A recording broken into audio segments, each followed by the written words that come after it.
Chapter 42. Minho switched on the light, making Thomas squint for a second until his eyes got used to it. Menacing shadows clung to the boxes of weapons scattered across the table and floor, blades and sticks and other nasty-looking devices seeming to wait there, ready to take on a life of their own and kill the first person stupid enough to come close. The dank, musty smell only added to the creepy feel of the room. "There's a hidden storage closet back here," Minho explained, walking past some shelves in a dark corner. "Only a couple of us know about it." Thomas heard the creak of an old wooden door, and then Minho was dragging a cardboard box across the floor. The scrape of it sounded like a knife on bone.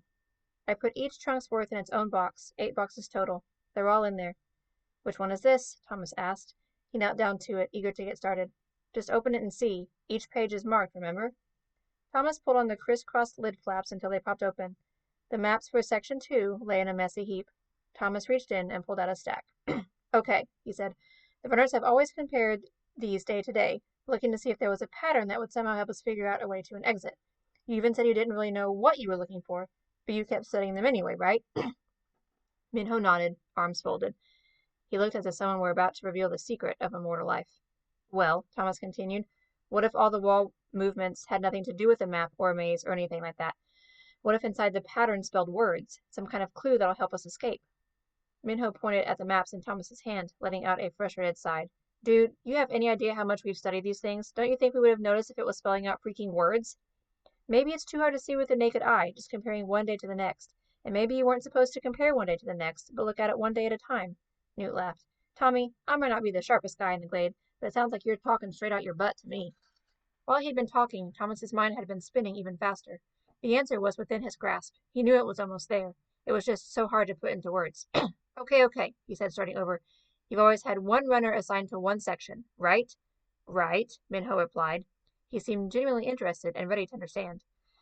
"And that runner makes a map every day, and then compares it to maps from previous days, for that section. What if, instead, you were supposed to compare the 8 sections to each other every day, each day being a separate clue or code? Did you ever compare sections to other sections?"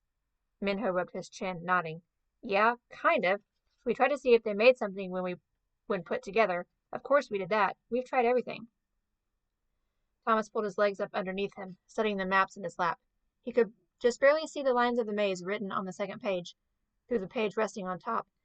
In that instant, he knew what they had to do. He looked up at the others. "Wax paper." "Huh?" Minho asked. "What the—" "Just trust me. We need wax paper and scissors, and every black marker and pencil you can find." Frypan wasn't too happy having a whole box of his wax paper rolls taken away from them, especially with their supplies being cut off. He argued that it was one of the things he'd always requested, that he use it for baking. They finally had to tell him that they needed it to convince him to give it up. After 10 minutes of hunting down pencils and markers, most had been in the map room and were destroyed in the fire, Thomas sat around the work table in the weapons basement with Newt, Minho, and Teresa. They hadn't found any scissors, so Thomas grabbed the sharpest knife he could. "This better be good," Minho said. Warning laced his voice, but his eyes showed some interest. Newt leaned forward, putting his elbows on the table, as if waiting for a magic trick. "Get on with it, Greenie." "Okay." Thomas was eager to do so, but was also scared to death it might end up being nothing. He handed the knife to Minho, then pointed at the wax paper. "Start cutting rectangles about the size of the maps. Newt and Teresa, you can help me grab the first 10 or so maps from each section box. What is this, kitty craft time?" Minho held up the knife and looked at it with disgust. "Why don't you just tell us what the clunk we're doing this for?" "I'm done explaining," Thomas said, knowing they just had to see what he was picturing in his mind. He stood to go rummage through the storage closet. "It'll be easier to show you. If I'm wrong, I'm wrong, and we can go back to running around the maze like mice." Minho sighed, clearly irritated, then muttered something under his breath. Teresa had stayed quiet for a while, but she spoke up inside Thomas's head. "I think I know what you're doing. Brilliant, actually." Thomas was startled, but he tried his best to cover it up. He knew he had to pretend he didn't have voices in his head. The others would think he was a lunatic. "Just come help me," he tried to say back, thinking each word separately, trying to visualize the message, send it. But she didn't respond. "Teresa," he said aloud, "can you come help me a second?" He nodded toward the closet. The two of them went into the dusty little room and opened up all the boxes, grabbing a small stack of maps from each one.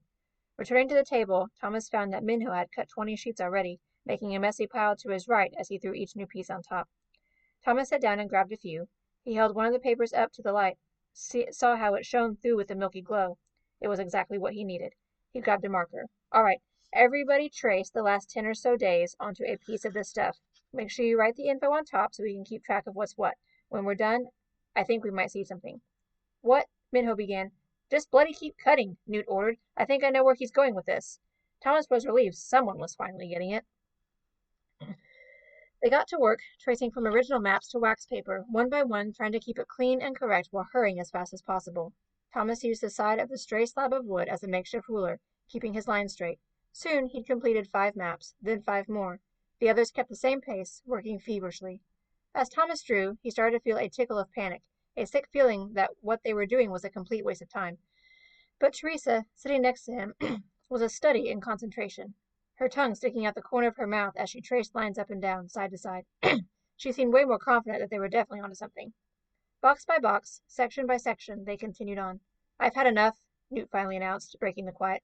My fingers are bloody burning like a mother. See if it's working. Thomas put his marker down, then flexed his fingers, hoping he'd been right about this. Okay, give me the last few days of each section. Make piles along the table, in order from section 1 to section 8. 1 here, he pointed at an end, to 8 here, he pointed at the other end. Silently, they did as he asked, sorting through what they'd traced until 8 low stacks of wax paper lined the table. Jittery and nervous, Thomas picked up 1 page from each pile, making sure they were all from the same day, keeping them in order. Then he laid them one on top of the other so that each drawing of the maze matched the same day above it and below it, until he was looking at 8 different sections of the maze at once. What he saw amazed him. Almost magically, like a picture coming into focus, an image developed. Teresa let out a small gasp. Lines crossed each other, up and down, so much so that what Thomas held in his hands looked like a checkered grid. But certain lines in the middle, lines that happened to appear more often than any other, made a slightly darker image than the rest. It was subtle, but it was, without a doubt, there. Sitting in the exact center of the page was the letter F.